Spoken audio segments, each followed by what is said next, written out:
All right, good morning. This morning I got to set this little machine up here. I did all my tenons yesterday and cleaned them up with a nicely freshly honed chisel here. And I'm putting a bunch of clips together for a video on how I do these and use this machine.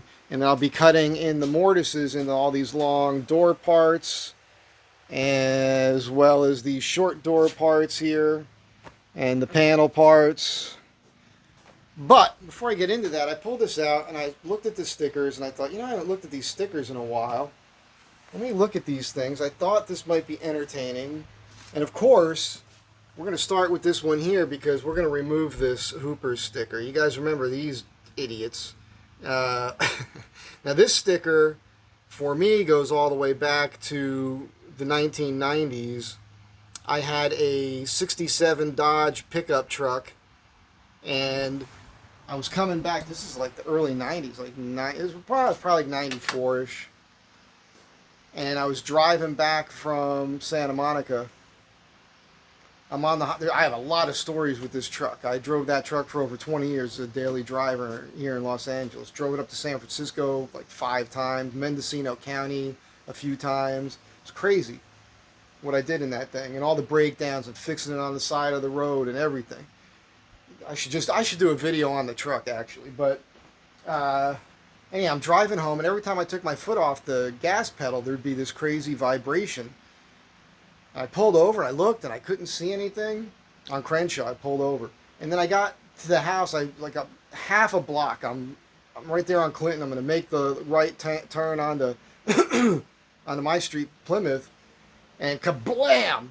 The whole rear end blows to pieces. What had happened is the nut that held the drive shaft, the universal joint to the third member, that nut had backed out. And anyhow, blew everything. It just cracked open, and grease and gears and everything all over the middle of the street.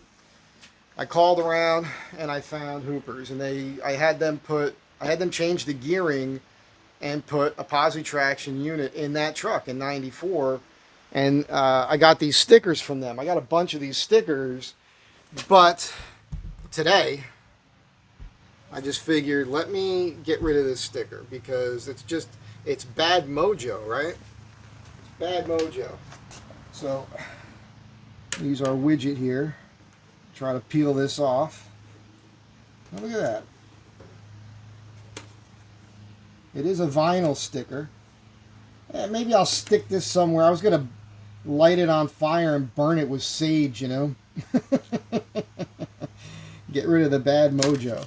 But I think I'll put this somewhere just for remembrance sake. Terrible. I don't know, maybe I should keep it as a joke. I don't know. But that's gone now. While we're here,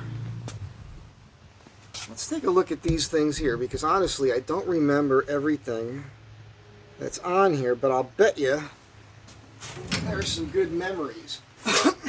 Let's see what we got going on here. You know what? Hang on a second. I'm going to insert some pictures of the truck right here.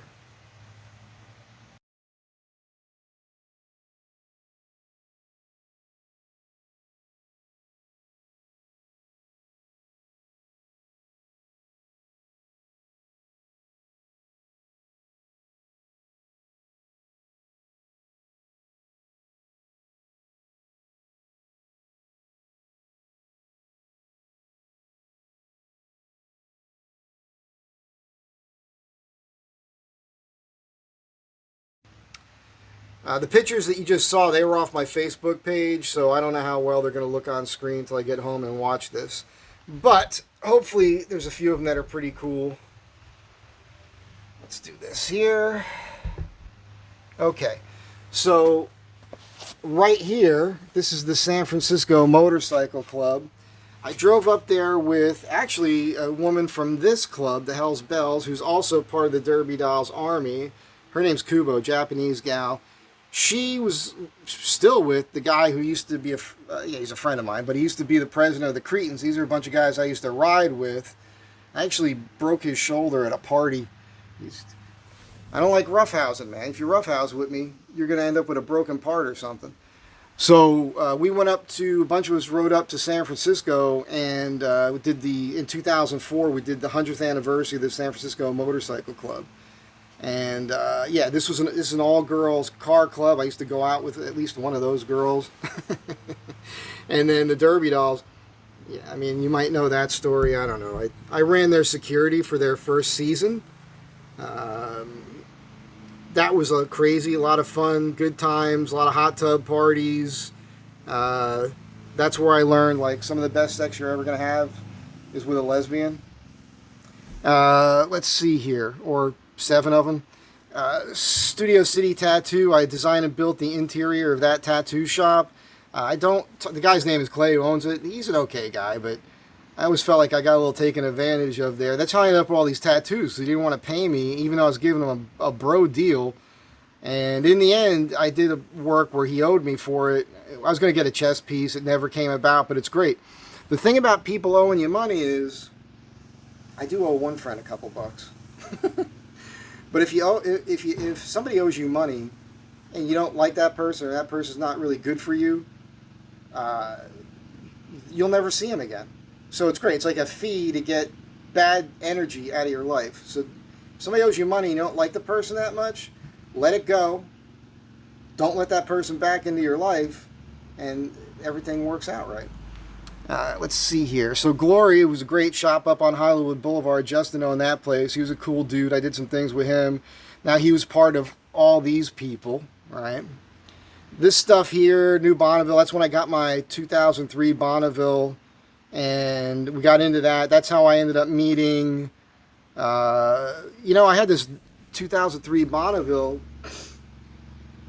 and I was fixing it up, and I was learning how to make it faster and everything else. I was doing all the work myself, as you would expect. And I was on a forum, and there was a lot of guys from Britain there, and I had this accident where a guy cut me off, and I slid on my belly. It's a pretty wild story. But anyhow, I went down, and I slid like 50 feet on my belly. I had all my leather on and everything, but I had a handgun in my pocket on the leather jacket, and it made a perfect imprint of the gun.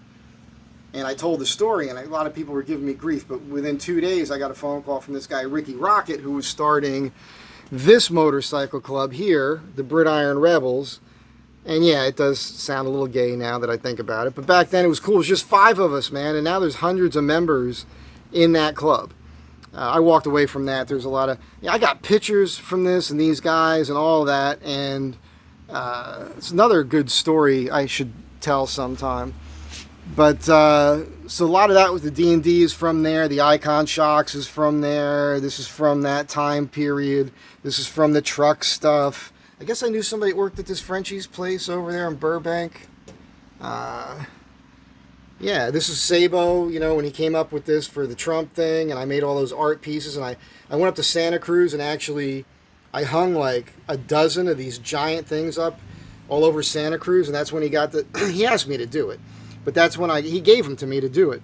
And that's when he got the cease and desist order from the Santa Cruz Skateboard Company. There's my hometown, a seaside park. So yeah, it's neat. The thing about stickers is you put them on and you kind of forget about them. But then you get to do what I'm doing right here. And you look at it and it reminds you of another time, right? You got all these stories. I don't know, that's kind of cool.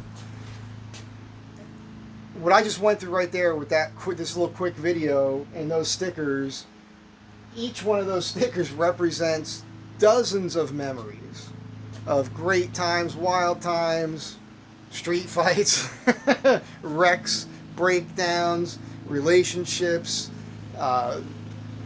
crazy stories that if you read it in Penthouse Forum, you wouldn't believe it. It's crazy stuff, man. It's been a fun time.